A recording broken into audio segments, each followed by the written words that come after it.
Jangan jadikan pendapat sebagai sebab perpecahan dan permusuhan. Karena yang demikian itu merupakan kejahatan besar yang bisa meruntuhkan bangunan masyarakat, dan menutup pintu kebaikan di penjuru mana saja. Bahwasanya Al-Quran dan Al-Hadis adalah pedoman dan rujukan bagi muslimin, hal itu benar adanya. Namun memahami Al-Quran dan Al-Hadis tanpa mempertimbangkan pendapat para ulama adalah sulit, atau bahkan tidak bisa. Siapa yang mau mengurusi NU, saya anggap ia santriku. Siapa yang jadi santriku, saya doakan husnul khotimah beserta anak cucunya.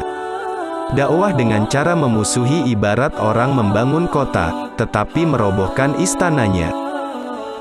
Agama dan nasionalisme adalah dua kutub yang tidak berseberangan. Nasionalisme adalah bagian dari agama dan keduanya saling menguatkan. Tak ada satupun di dunia ini yang kekal. Maka, ukirlah cerita indah sebagai kenangan. Karena dunia memang sebuah cerita. Mengagungkan atau menghormati masjid hukumnya wajib, sedangkan meremehkan atau menghinanya adalah haram.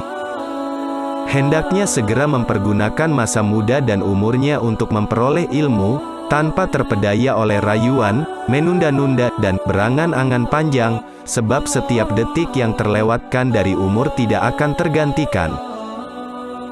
Menerima sandang pangan apa adanya sebab kesabaran akan keserba kekurangan hidup, akan mendatangkan ilmu yang luas, kefokusan hati dari angan-angan yang bermacam-macam dan hikmah-hikmah yang terpancar dari sumbernya.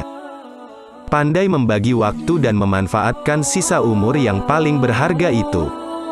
Makan dan minum sedikit, kenyang hanya akan mencegah ibadah dan bikin badan berat untuk belajar. Bersikap wara, menjauhi perkara yang syubhat, tidak jelas halal haramnya, dan berhati-hati dalam segala hal.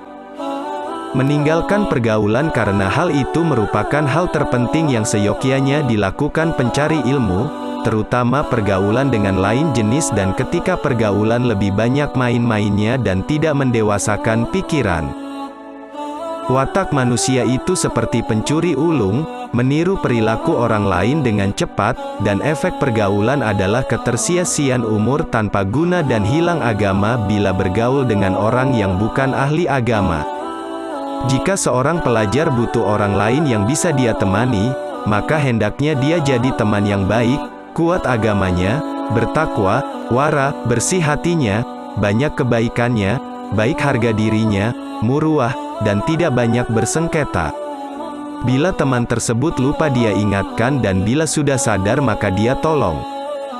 Seorang santri hendaknya membersihkan hatinya dari segala hal yang dapat mengotorinya seperti dendam, dengki, keyakinan yang sesat dan perangai yang buruk.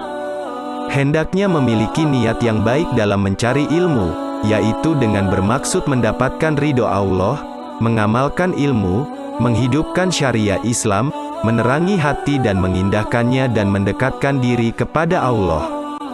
Jangan sampai berniat hanya ingin mendapatkan kepentingan duniawi seperti mendapatkan kepemimpinan, pangkat, dan harta atau menyombongkan diri di hadapan orang atau bahkan agar orang lain hormat.